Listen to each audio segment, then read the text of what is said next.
Good evening, Charlene. Yes, it's been an exceptionally hot day given how early it is in the summer season. We've seen temperatures soar across the bulk of England and Wales. Heat wave-like conditions as the turn of Scotland and Northern Ireland to get better, drier, brighter conditions. All right, Lucy, thanks very much. And Lucy will join us. No, not quite yet, Charlene. It's been a glorious sunny day here on the Kent coast. People have been soaking aside in many locations as the UV levels, and even with sliding temperatures, those UV levels remain very high because the sun is at its strongest this time of year and still strong enough to burn. I've got the full forecast for you now.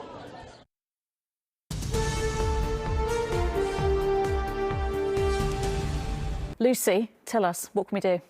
Well, for starters, this isn't your run-of-the-mill heat. This isn't your normal summertime heatwave, Lucrezia. This is expected to be record-breaking, extreme, historic heat in the coming few days, and those temperatures are set to surge from Sunday onwards. In excess of 34 degrees on Sunday before ranking up a notch, nearer 40 degrees on Monday and Tuesday. The peak of the heat, temperatures we haven't seen in our lifetime, and record-breaking warm nights.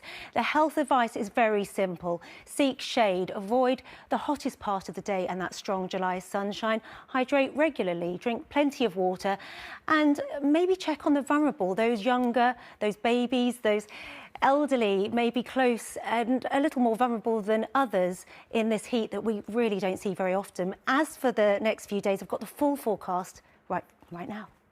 Verasamy, people really do have to take care in the sun, don't they?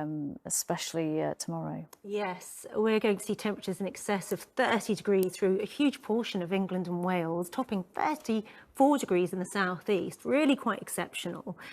And it's worth bearing in mind to take those precautions, being aware, being prepared, seeking shade, staying hydrated. I know it sounds like common sense, but we easily forget.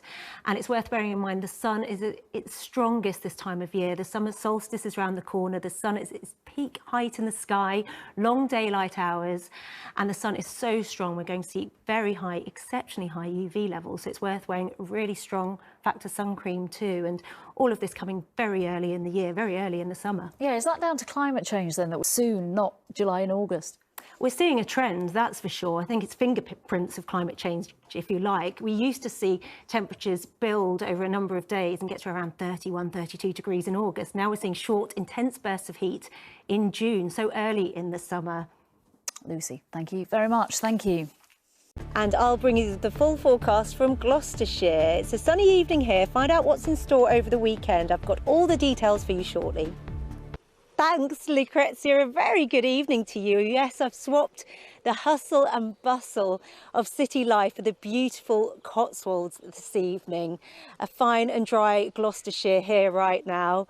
And it really is a beautiful spot here. I'm in the Misselton estate. It's a huge estate, and we know that being around nature, greenery and gardens such as this make a huge positive impact on our mindset. I spoke to Sarah Tanner a little earlier, who helps manage and runs this estate, about what it's like to work somewhere like this every single day. We're seeing some of our hottest weather of the year so far in the next few days, something of a heat wave, a heat warning in place for parts of England. We've seen intense heat build across Spain and France in the last couple of days. Anything a little more comfortable for parts of Scotland, the far north of England and Northern Ireland. Here, a little more comfortable, the temperature's a little more modest. And if the intense heat really is a little much, the coast will offer some relief with a refreshing, cooler breeze. Charlene, a very good evening to you from here in West Sussex on the edge of the South Downs National Park.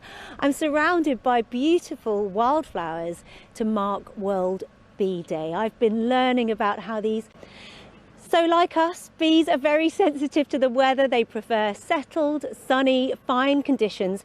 Find out what weather is in store for the whole of the UK this weekend. I've got the full forecast coming up for you right now.